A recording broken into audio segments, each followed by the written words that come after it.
আমরা যেমন অফিসে যাই বা কোথাও গিয়ে কাজ করি, তো প্রথমে সাইকেল টাইকেল নিয়ে অফিসে যাই বা বাইক নিয়ে যাই। তো চা বাগানে কীভাবে কাজ হয় আজকে দেখাবো। আমরা যখন অফিসে কাজ করি তখন অফিসের মধ্যে কেউ কম্পিউটার টিপে বা বিভিন্ন ধরনের কথা হয়, কিন্তু এখানে কাজ হচ্ছে প্রকৃতির সঙ্গে। এদের মনে কিছু নেই, প্রকৃতির সঙ্গে কি সাপ আছে নাকি আবার এখানে। মানে মাটি দেই চা পাতার পাতা ছেড়ে দিচ্ছে, সুন্দর করে দিচ্ছে যাতে আবার নতুন করে পাতা বের হয়, তাই না? ওদের কিন্তু চলো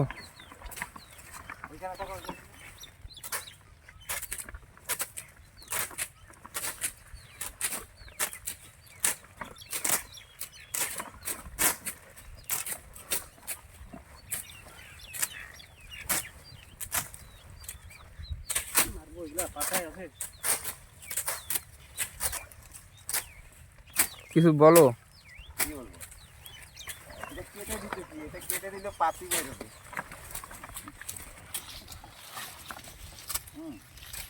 এটা একটু ছাইটা দিতে লাগে, এটা ছাইটা দিলে পাতা বাইর হবে এখানে, নতুন পাতা। হ্যাঁ, এটা মশা খেয়ে নিতে।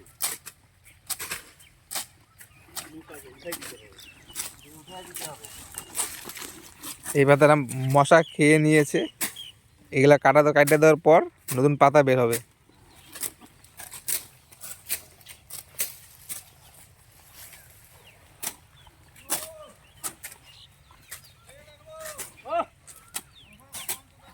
আমরা ভিডিও করাতানি।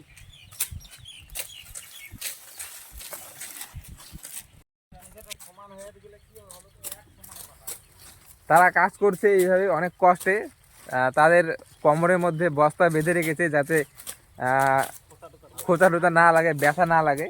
আর এইভাবে কাটতেছে, কাটার 15 দিনের মধ্যেই মানে পাতা চলে আসবে আবার, তারপরে হয়তো আবার এইভাবেই চলছে সিস্টেম এখানকার।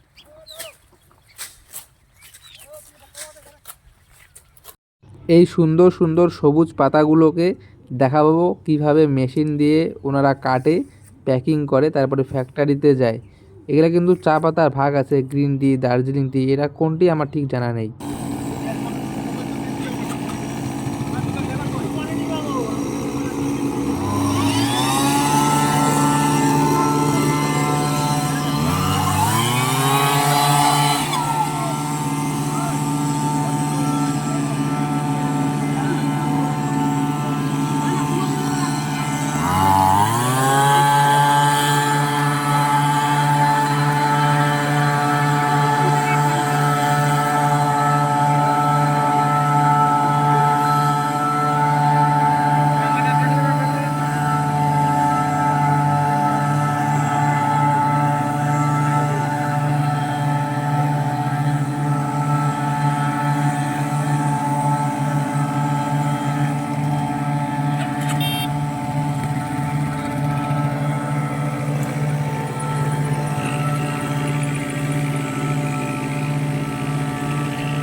যে এখানে আছি, এখানে চা পাতার যে গাছ সেখান থেকে পাতা তুলে নিচ্ছে মেশিনের মাধ্যমে তুলে গাড়িতে লোড দিচ্ছে, তারপরে চলে যাবে ফ্যাক্টরিতে।